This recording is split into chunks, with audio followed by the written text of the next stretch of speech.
যদি না চান তাদেরও আমাদের সারিতে আসা উচিত যে রাজশাহী বিশ্ববিদ্যালয়ে কোনো সন্ত্রাসী থাকতে পারবে না, কোনো চাঁদাবাজ থাকতে পারবে না, কোনো নৈতিক স্খলনকারী রাজশাহী বিশ্ববিদ্যালয়ে আবার।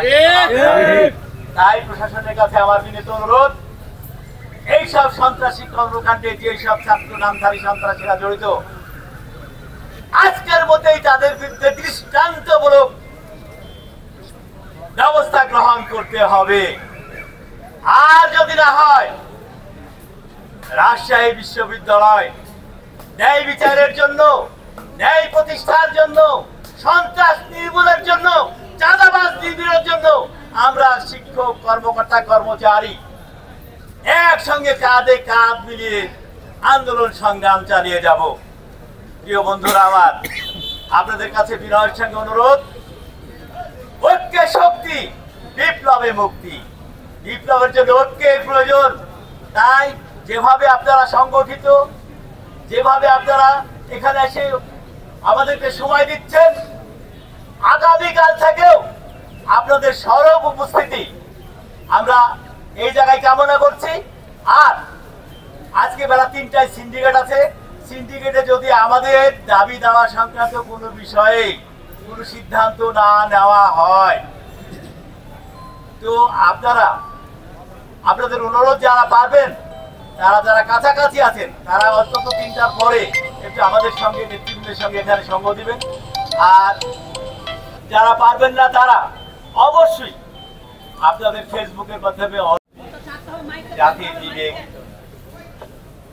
বিবেক সম্মানিত সাংবাদিক ভাইরা এবং সরকারের বিভিন্ন সংস্থার কর্মকর্তাবৃন্দ, আসসালামু আলাইকুম। বক্তব্য দীর্ঘায়িত করার কিছু নাই। জানেন যে আমরা আমাদের প্রাতিষ্ঠানিক সুবিধা, অধিকার আদায়ের জন্য আমরা 2রা জানুয়ারি 2025 থেকে আন্দোলন করে আসছি। এই আন্দোলন তারই ধারাবাহিকতার একটা অংশ। এই আন্দোলন সংগ্রাম করতে চায় প্রশাসন আমাদের সঙ্গে অনেক কিছু ঠিক আছে, একবার অনুমোদিত, একবার কিছু সংখ্যক সন্ত্রাসী কর্মকাণ্ডের কারণে ভীত হয়ে আপাতত স্থগিত, আবার অনুমোদিত, আবারও হঠাৎ নির্বাহী আদেশে এটা আপাতত বন্ধ, স্থগিত। আমরা এই দুর্বিয়াল খেলতে চাই না।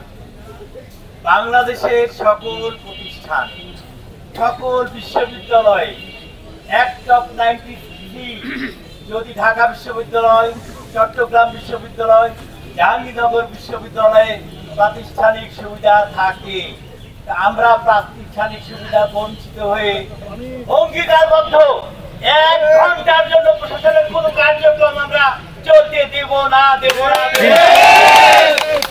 বন্ধুরা আমার, দ্বিতীয়ত, আমার স্নেহপদ কমলমতি ছাত্র ভাইদের অনেকে বোঝাচ্ছেন, আমি দেখছি বিভিন্ন ভাবে প্রচার করা হচ্ছে আমাদের আন্দোলন সংগ্রাম নাকি রাষ্ট্র বন্ধের একটা ষড়যন্ত্রের অংশ।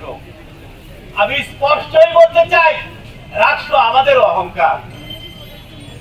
আমাদের অফিসার সমিতির প্রত্যেকে 90 জন এই রাজশাহী বিশ্ববিদ্যালয়ের ছাত্র ছিল আপনাদের মধ্যে। তাই রাষ্ট্র নির্বাচনের সকল প্রক্রিয়া আমরা আন্দোলন সংগ্রামের কর্মসূচি থেকে প্রত্যাহার করেছি, অন্তর্ভুক্ত রাখি নাই।